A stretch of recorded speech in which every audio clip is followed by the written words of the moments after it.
আবারও মব এবং আবারও এনসিপি নেতার সেখানে মানে ভূমিকা। এনসিপির শীর্ষ এক সংগঠক মব করতে গিয়েছিলেন এবার রেড ক্রিসেন্ট হাসপাতালে।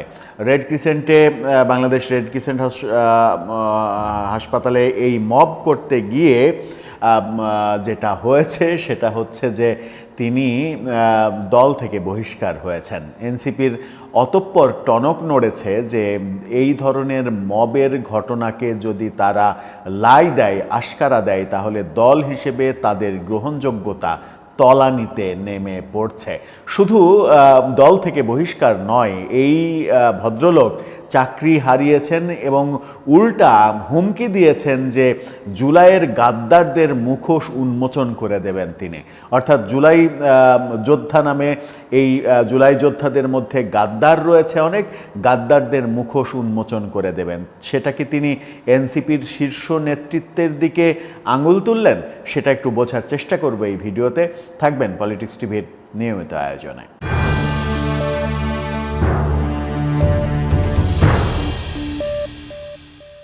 দর্শক, বলছিলাম আবারও মব। এবার বাংলাদেশ রেড ক্রিসেন্ট সোসাইটিতে মব করতে গিয়ে বহিষ্কার হলেন এনসিপির কেন্দ্রীয় নেতা। কালের কণ্ঠের শিরোনামটা আপনারা দেখে নিতে পারেন। সেখানে বলা হচ্ছে যে এনসিপির কেন্দ্রীয় নেতাকে দল থেকে অব্যাহতি। বলা হচ্ছে দলীয় শৃঙ্খলা ভঙ্গের দায়ে জাতীয় নাগরিক পার্টি এনসিপির কেন্দ্রীয় কমিটির সংগঠক মুনতাসির মাহমুদকে দল থেকে অব্যাহতি দেওয়া হয়েছে এবং 48 ঘন্টার মধ্যে তাকে এই কারণ দর্শানোর নোটিশের জবাব দেওয়া হয়েছে যে কেন তাকে স্থায়ীভাবে বহিষ্কার করা হবে না। এই মানে ঘটনায় যেটা বলা হচ্ছে যে আনীত অভিযোগের প্রাথমিক সত্যতা পাওয়া গেছে, এমনটাও তারা উল্লেখ করেছে। আক্তার হোসেন এবং নাহিদ ইসলামের মানে নির্দেশক্রমে এই আদেশটা দেওয়া হয়েছে। এই আদেশটা দেওয়া হয়েছে কারণ তিনি বাংলাদেশ রেড ক্রিসেন্ট সোসাইটিতে গিয়েছিলেন মব করতে। সেখানে রেড ক্রিসেন্ট সোসাইটির প্রধানকে সরিয়ে দিতে চেয়েছিলেন। সরিয়ে দিতে চাওয়ার কারণটাও জানা গেছে।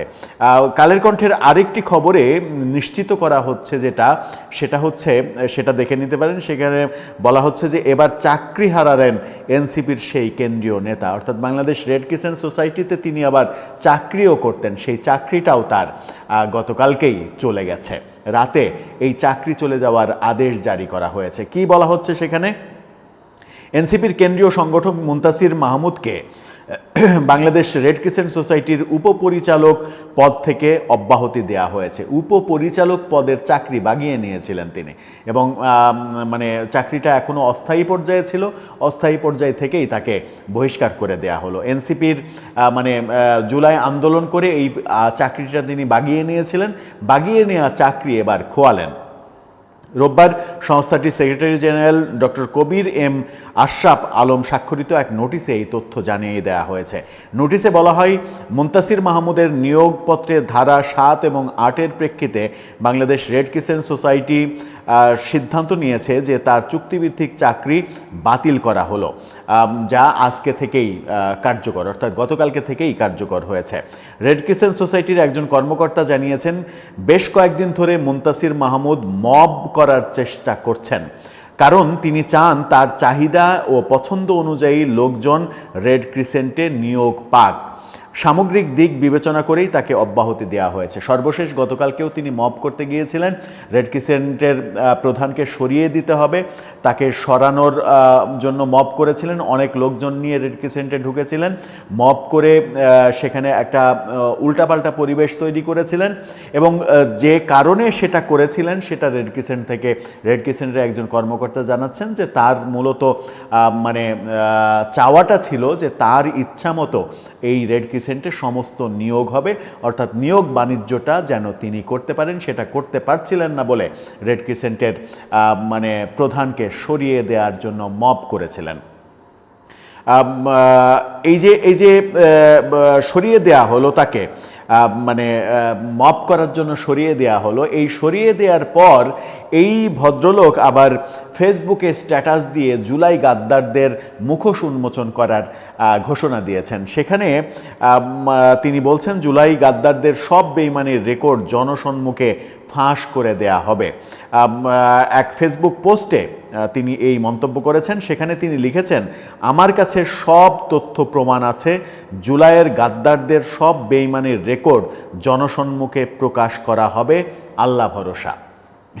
খেলাটা জমে উঠেছে, খেলাটা এইভাবে জমে উঠেছে যে এই মুনতাসির, তাকে এনসিপি থেকে বহিষ্কার করা হলো, তার চাকরি চলে গেল, রেড ক্রিসেন্টে তার চাকরিটা চলে গেল, এবং এখন তিনি সব কিছু হারিয়ে হুমকি দিচ্ছেন যে জুলাই গাদ্দারদের মুখোশ উন্মোচন করবেন। তার মানে কি জুলাই আন্দোলন যারা করেছে তাদেরকে তিনি গাদ্দার বলছেন, এবং তাদের মধ্যেই গাদ্দার লুকিয়ে আছে, এবং তাদের এমন কোনো তথ্য তার কাছে আছে, এমন কোনো রেকর্ড তার কাছে আছে যেগুলো ফাঁস করলে অনেকেই বিপদে পড়ে যাবেন। তিনি কি ইঙ্গিত করলেন এনসিপির শীর্ষ নেতৃত্বের দিকে? এর পরে কি হবে যদি এনসিপি তাকে, মানে এই থ্রেটের পরে এনসিপি তার স্থায়ী বহিষ্কারাদেশ নাও দিতে পারে, তার জবাব সন্তোষজনক হয়েছে বলে তাকে আবার অ্যাকসেপ্ট করতে পারে, অন্যথায় ভাবতে পারে যদি সত্যি তার কাছে কোনো প্রমাণ দলিল দস্তাবেজ থাকে তাহলে হয়তো সিদ্ধান্ত পাল্টে যেতে পারে। এখন তার কাছে কি দলিল দস্তাবেজ আছে সেটা জাতি জানতে পারছে কিনা, সেটার জন্যই হয়তো আমাদেরকে অপেক্ষা করতে হবে যে এর পরের নাটকটা কি হবে। তবে এনসিপিকে এই মুহূর্তে সাধুবাদ দিতেই হয় যে তারা একটা বড় মবের পক্ষে অবস্থান নেয়নি, অন্তত লোক দেখানো হলেও তাদের সেই মবকারীকে, মববাজকে তারা দল থেকে বহিষ্কার করার মানে সিদ্ধান্ত নিয়েছে, কিংবা বাস্তবতার কারণে সিদ্ধান্ত নিতে বাধ্য হয়েছে। এই সিদ্ধান্ত কি কার্যকর হবে, নাকি অন্যান্য সিদ্ধান্তের মতোই এনসিপি কিছুদিন পরে, 2-4 মাস পরে আবার তাকে দলে গ্রহণ করবে, যে উদাহরণ এর আগে একাধিকবার আমরা দেখেছি? দর্শক, আপনার কি মনে হয়? আপনার মতামত জানিয়ে লিখতে পারেন আমাদের কমেন্ট বক্সে।